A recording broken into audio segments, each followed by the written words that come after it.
Chapter 16. As the voices died away, Dick sprang up and pushed aside the poles. "Come on, Anne," he said. "Here, take my hand. Now, we must get home quick." "Oh, Dick, what if they come back? What if we meet them?" "We'll not meet them," he answered. "They're going to the village, looking for you. And he's planning to rob the post office. He may shoot Cousin Will. We must hurry and let them know at home." He took Anne's hand, and they groped through the tunnel and into the mine opening. "Why, it's night," Anne whispered. "Late," said Dick. "It was dark when I came." "The moon's up." They crept up the ladder. Dick put his hand on Anne's arm, and they stood still a minute, straining their eyes and ears into the woodland night. Above the whir and chirp of insects and the murmur of the little stream, they heard a trampling on the hillside. No voices. "Suppose just Caesar and Isham have gone on," whispered Anne, terrified. "Suppose that awful old man is waiting to grab us." "Oh, no."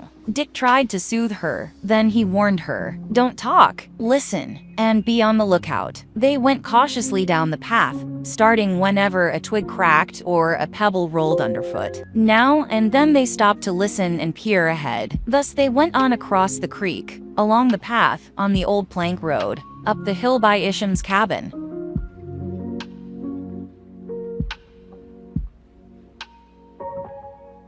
The door was open, and by the brilliant blaze of the lightwood knots on the hearth, Anne and Dick saw Lily Bell moving restlessly about. She came to the door and peered out, but she did not see the two figures that slipped past in the darkness and hurried along the old plank road to the highway. At the path that turned off to the mill and Larkland, Anne caught Dick by the arm. "Wait, Dick," she said. "We haven't time to stop," he said impatiently. "Come on." "But Dick," she said, "I've been thinking, suppose they're watching. If we go the straight road home, they'll be sure to catch us. It's a chance we've got to take to get home to tell them," he said. "I must." "Do you want to if we turn off here and go to Larkland?" said Anne. "We can tell Cousin Mayo. He'll know what to do. It isn't much farther this way, and it's a million times safer." "Righto," agreed Dick, turning into the path. "I'd been wondering if we'd get past them." They hurried along the path through the woods and splashed through tinkling water, not taking time to grope for the stepping stones. The mill loomed before them, a huge, dark shadow on the shadows. Dick and Anne ran along the road to Larkland. Presently they heard horses' hoofs clattering down the road. There was a pause at the big gate, and a familiar voice said, "Steady, Rosinante, steady." As the rider bent to open the gate, "Cousin Mayo, Cousin Mayo," cried Dick and Anne, running toward him. "Hey, who's there?" he called sharply. "It's just us," said Anne. And Dick said, "Anne and me." "Anne, here at this time of night? Why, everybody in the village is distracted about you. Get on, Rosinante, behind me. I'll take you to the roost. Cousin Mayo."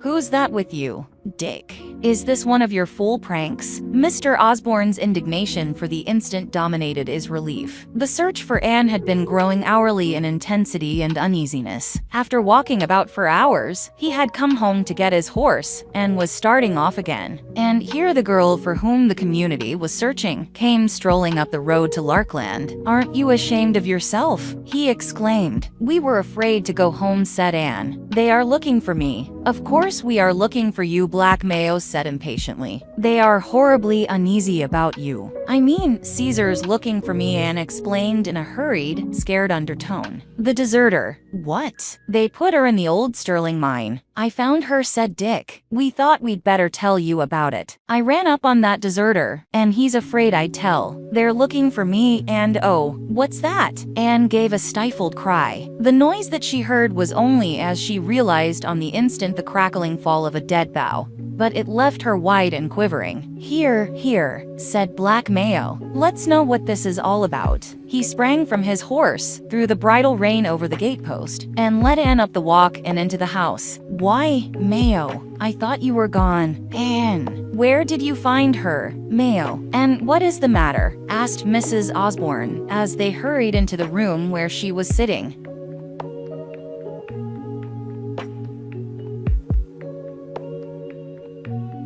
There was no direct answer to her questions. Mr. Osborne put Anne in a big chair and knelt down before her, grasping her cold, trembling hands. "Tell me what happened. Quick," he commanded. "I feel as if they are peeping in," Anne said with a shuddering glance at the windows. Mrs. Osborne drew the curtains close, and she and her husband listened with exclamations and quick questions to the girl's story. As Mr. Osborne listened and questioned, he was moving about, taking firearms out of a closet, loading a gun with buckshot, oiling and loading a revolver, getting out boxes of shells and cartridges. "They didn't see you," he said. "They don't know where you are or you wouldn't be here. Polly, you and Anne and Dick go into the chimney room." He nodded toward a small room opening out of the sitting room, and called the chimney room, because it was only the width of the big old chimney. "Fasten the shutters, nail down the window and put a blanket over it, so that not a ray of light can get out. Leave the door ajar and a dim light in the sitting room, so you can see both doors. Don't answer any call unless it's my voice, your voice. You are going to the village to warn Will and help there. If anyone enters the house,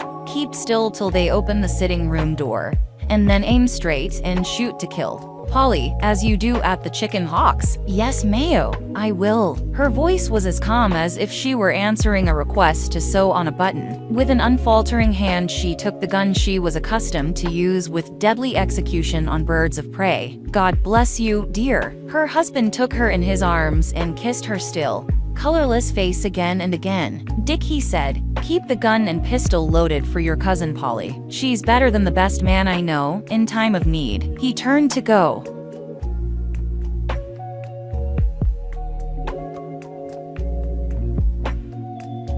But Mayo said his wife, "You must have firearms. Take a gun, the pistol." "No," he said. "If that villain traces Anne here, you'll need firearms. Anyway, the pistol would be mighty little use to me. I'd be an easy mark on horseback for them sneaking along in the dark. But I count on getting safe to the village. They aren't after me, you know. And what's a man's life for but to take in his two hands and put where it is needed?" He unclasped her hands that clung to him. "If all goes well, I'll be back-o as soon as I can come." He went out unarmed into the hostile night. The tense listeners heard his firm, light tread on the flagged walk, the restive mare's whinny, and his soothing, "Whoa there, gently, girl." Then he galloped down the hill, whistling Dixie. Hour after hour passed. Anne tumbled down on the bed to rest a while, and Dick too fell asleep. Mrs. Osborne sat there alone, very still and heedful, with the firearms at her hand. Once the collie sleeping on the porch gave a quick, short bark, yelping in a dream or at some little meaningless noise. Mrs. Osborne's face brightened. "Mayo," she breathed, bending to listen. But no horse hoofs rang on the road, no footsteps sounded on the walk, and gradually the light faded from her face, leaving it bleak and sharp. At last the early morning farm noises began to be heard. Roosters crowed, a restless calf bawled, and was answered by its lowing mother. The collie whined and scratched at the door. The east lightened for dawn. The gray sky became saffron and brightened to orange. Catbirds and thrushes sang, wrens twittered, and crows cawed. There was the sweet, melancholy sound of cooing doves. Then came the pause when day seems to stand tiptoe. Mrs. Osborne went into the sitting room. She looked through the front window, down the road quiet and untraveled. It lay there in the brightening morning light. If nothing had happened, she said to herself. If he were safe, she turned from the window, with her lips pressed tightly together.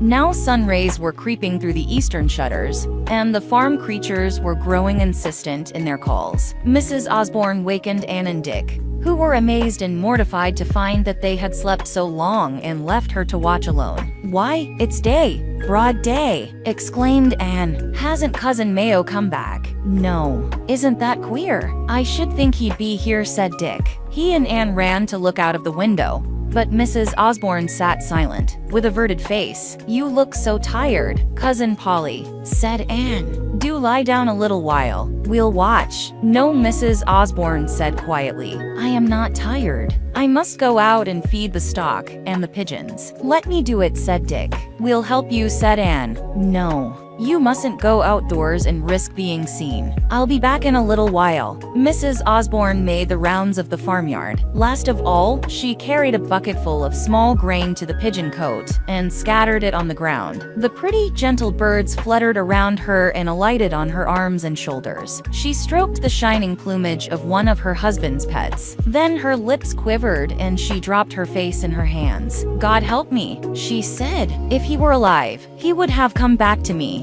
A few painful tears trickled between her fingers, but soon she regained her self-control and went indoors. And, Dick, she said, if something had not happened, Mayo would have been back. I've stayed here all these hours because he said we must. Now I'm going to look for him. And we are going with you, Anne exclaimed.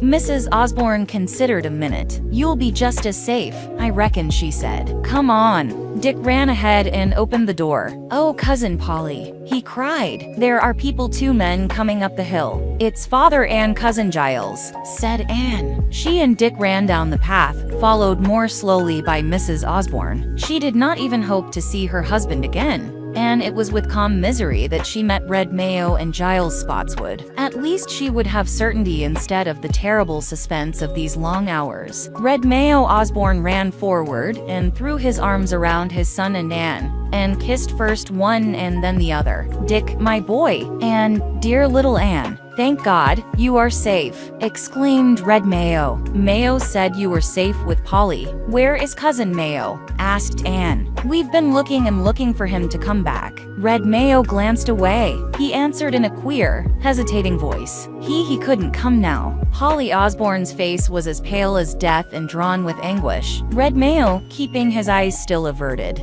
did not see it. She spoke in a firm, low voice. What about Mayo? The fact is, Mr. Spotswood said. Mayo, he told me to tell you. Polly Mayo has been arrested. Arrested? She repeated blankly. Arrested, Red Mayo said. Jake Andrews came with a warrant. Arrested as a pro-German or something. But he ran away. What? Exclaimed Anne in amazement.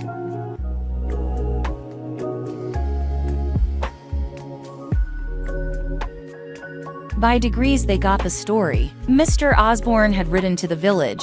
Without seeing Caesar or Solomon Gaber Isham, he quickly told his tale to the men who were waiting for him to start an organized search for Anne. Had she and Dick reached Larkland a few minutes later, the deserter would have found all the villagers away in search of Anne, and the post office would have been easily rifled. As it was, the village men hid in the post office and waited till Caesar came through a window and seized him. Only one of the older Negroes, probably Solomon Gabe, came with Caesar to the village. He stayed outside the office and ran away when the fracas began inside. They sent a few shots after him in the darkness, but evidently without effect. They carried Caesar to the jail and locked him in a cell to await the officer who was to take him back to Camp Lee. And then in the early morning, just as Black Mayo was starting home, Jake Andrews rode up the street.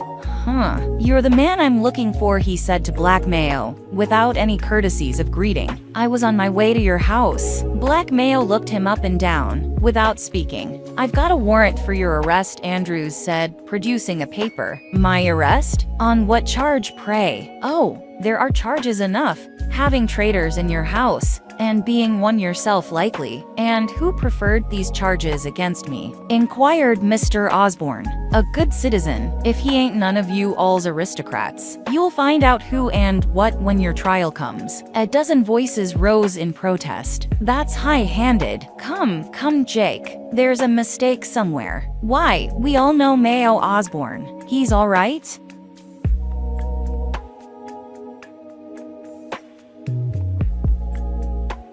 I know my duty, and I've got my warrant, Andrews responded doggedly. Mayo Osborne looked perplexed. We've got to submit to law and officers, he said. Red, you and Giles go to Larkland.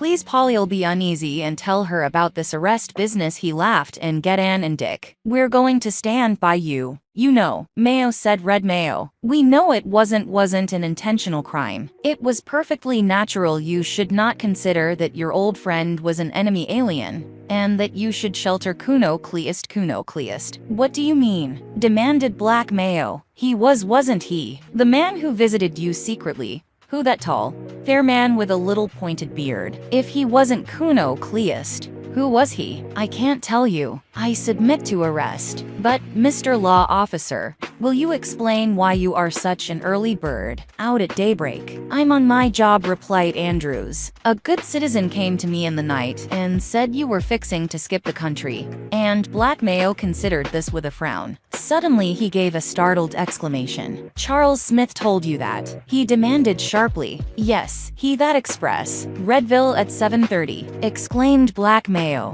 Before anyone had the ghost of an idea what he was going to do, he was out of the group, at the horse rack where Rosinante was tied, on her back, and galloped down the road. Andrews, with an oath, jumped on his horse and pounded after him. Without a word, the little group watched the fleeing and the pursuing man, till they were out of sight. Then they looked around at one another.